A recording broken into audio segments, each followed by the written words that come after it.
Bonjour mes lapins, la dernière fois on a vu que lors du déclin de l'art nouveau apparaissait l'art déco qui prend sa place. Je m'aperçois que beaucoup de personnes ont du mal à différencier les deux, j'ai eu d'ailleurs des messages privés sur mes réseaux à ce sujet. Alors du coup, petit bonus court avec ce sujet de comment bien faire la différence entre art nouveau et art déco. Et en cadeau, je vous propose après d'aller faire un quiz que j'ai posté sur mon compte Instagram dans mes rubriques à la une pour voir si vous avez bien compris les principes des deux.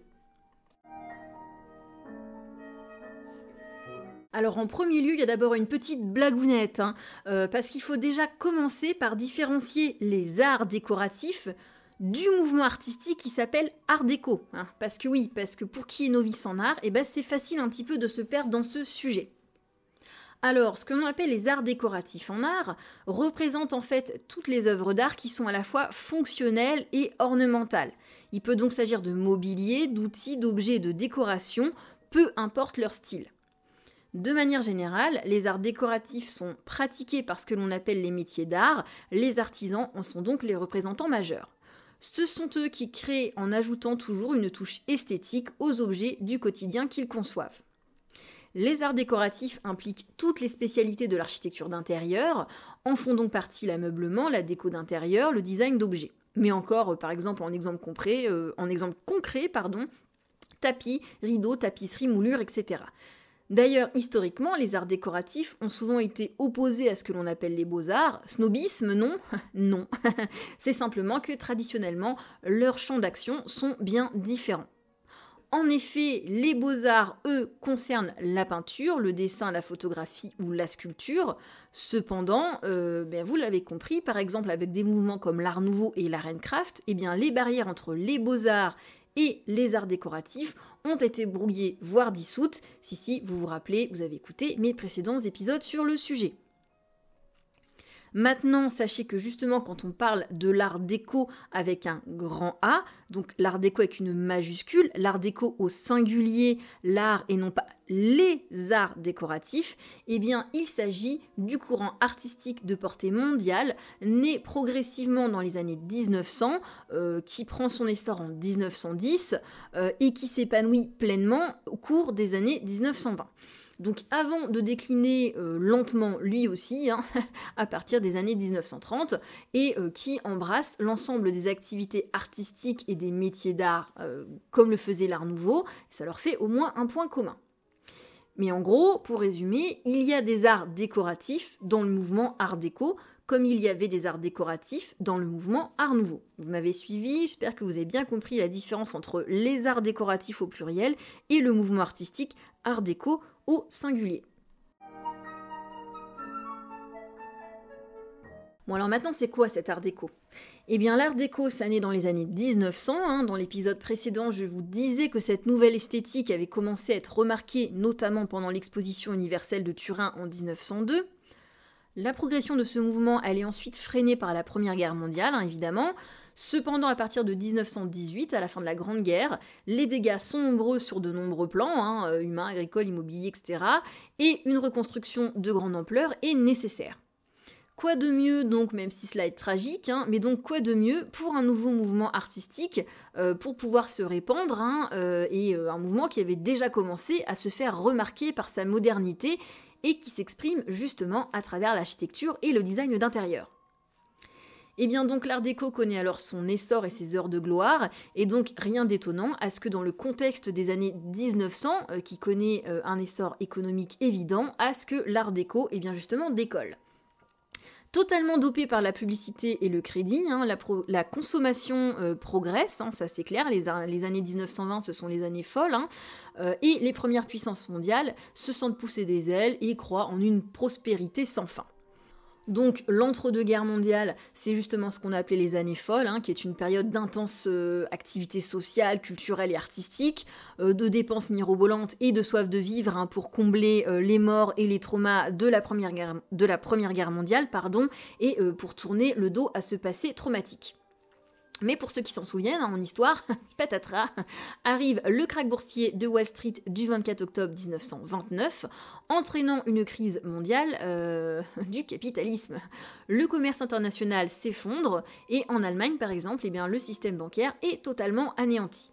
Les États totalitaires s'engagent justement grâce à ça dans une politique d'expansion territoriale, et tout ceci sera les prémices du merdier annonçant et préparant la Seconde Guerre mondiale.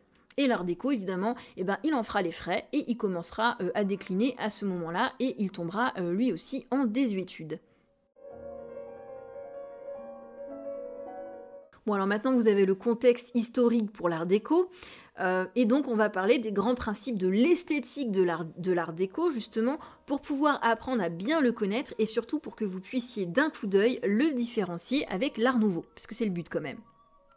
Alors, l'Art déco a généralement une esthétique facilement reconnaissable. Dès que vous allez repérer avec moi ces grands principes, ça vous sautera aux yeux rapidement par la suite.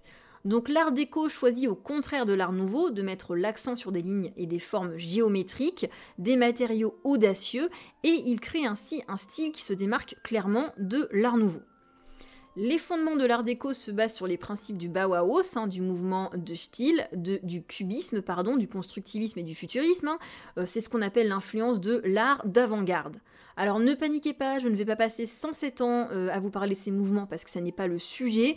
Retenez juste pour bien comprendre l'esthétique de l'Art déco, que l'Art déco retient du Bauhaus l'aspect combinaison de l'art entre architecture et artisanat, que concernant les principes du mouvement de style, il s'agit en fait de la volonté de créer un environnement utopique par le biais de l'art abstrait, d'une harmonie universelle dans l'intégration complète de tous les arts que l'Art déco retient.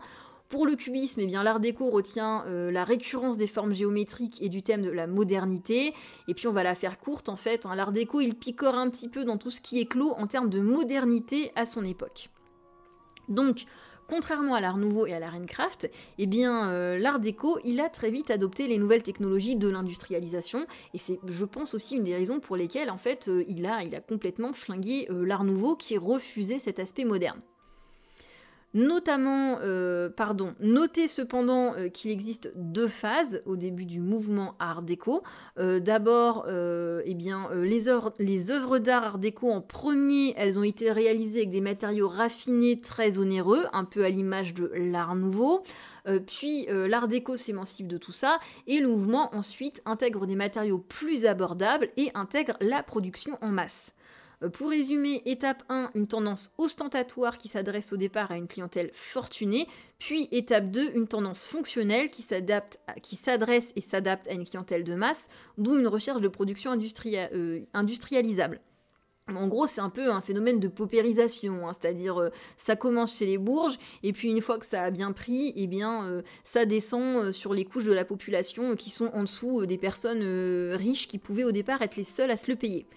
Et en général, c'est ce qui fait aussi que les mouvements ils déclinent, c'est-à-dire que quand un mouvement se paupérise, on va dire très très clair, les gens fortunés, ils n'ont pas envie de posséder la même chose que les gens plus pauvres, parce qu'en fait, ça déprécie leur possession en fait. Donc voilà, c'est un peu ce cycle de paupérisation qu'il y a dans la mode, qu'il y a dans plein de choses. Mais j'en reviens à l'Art déco. Alors esthétiquement, pour que vous puissiez bien comprendre et bien différencier Art déco et Art nouveau, l'Art déco, vous l'avez peut-être repéré d'ailleurs les images que je mets depuis le début de l'épisode, l'Art déco, il est caractérisé par des repères visuels suivants, des repères assez forts. Donc la répétition des motifs, des designs linéaires et géométriques utilisant souvent des motifs comme le chevron, des motifs triangulaires ou des formes de zigzag, des lignes et des formes simplifiées, de longues lignes avec des arêtes vives, et non pas des courbes, des panneaux décoratifs en bas-relief, des façades avec rétrécissement échelonné pour l'architecture, des fenêtres décorées à motifs anguleux en termes d'architecture toujours, et puis l'utilisation de matériaux considérés comme peu nobles, comme le plastique, la bakélite, l'acier inoxydable et le chrome.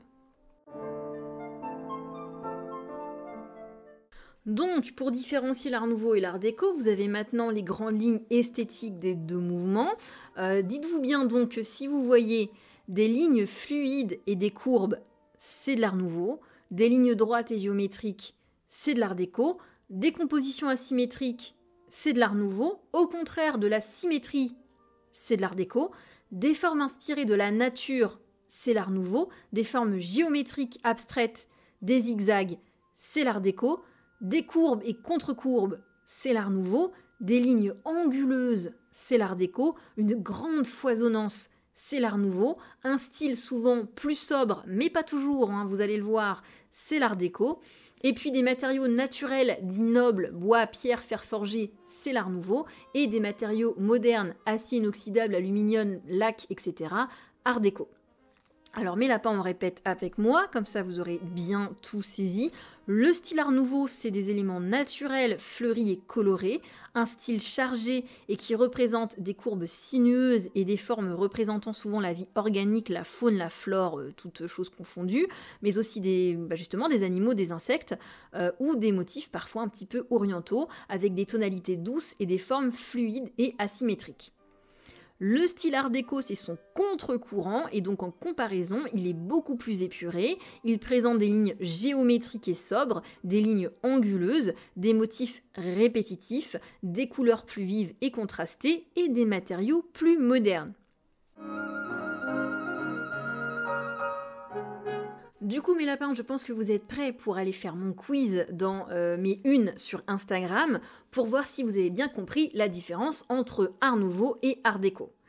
Et maintenant que vous avez toutes les bases possibles sur l'Art nouveau, évidemment des bases plutôt résumées parce que le but c'est de vous faire découvrir et pas de vous submerger totalement, que vous avez aussi des bases sur l'Art and Craft et l'Art déco, je pense que vous êtes totalement parés pour attaquer avec moi le mois prochain l'immense Alphonse Mucha et son immense carrière qu'on connaît extrêmement mal.